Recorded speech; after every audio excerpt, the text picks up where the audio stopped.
नाशिकच्या पंचवटीत jogging track असलेल्या Shrikrishna garden समोर साकारलाय 7 मजली देवीदास हाईट प्रकल्प। मग येताय ना आजच आपला फ्लॅट बुक करायला देवीदास हाईट्स मध्ये।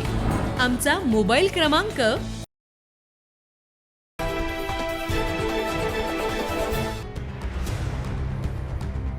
2 दिवसापूर्वी रंगपंचमी राज्यभरात उत्साहात साजरी करण्यात आली। नाशिकमध्ये रंगपंचमीच्या दिवशी गर्दीचा फायदा घेऊन एका महिलेची छेड काढल्याचा धक्कादायक प्रकार घडला।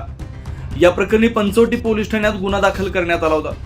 सदर प्रकरणाचा तपास करत असताना गुन्ह्यातील संशयित तपोवन परिसरात येणार असल्याची माहिती पोलीस हवालदार महेश साळुंखे, पोलीस हवालदार मुख्तार शेख यांना मिळाली। मिळालेल्या माहितीनुसार पोलिसांनी सदर ठिकाणी जाऊन 3 संशयितांना ताब्यात घेतलं। सतीश वाघमारे, तुषार साळवे, ओम भांगरे असं पोलिसांनी ताब्यात घेतलेल्या संशयितांची नाव आहे। पोलिसांनी त्यांची कसून चौकशी केली असता त्यांनी सदर गुन्हा केल्याची कबुली केली। पुढील कारवाईसाठी त्यांना पंचवटी पोलीस ठाण्यात दाखल करण्यात आलं। घटनेचा पुढील तपास पंचवटी पोलीस करतात। सदरची कारवाई गुन्हे शाखा सहाय्यक पोलीस अधिकारी संदीप मिटके यांच्या मार्गदर्शनाखाली गुन्हे शाखा युनिट 1 चे वरिष्ठ पोलीस निरीक्षक डॉक्टर अंचल मुदगल, पोलीस उपनिरीक्षक सुदाम सांगळे, राजेश लोखंडे, प्रवीण म्हसदे यांच्या पथकाने केली।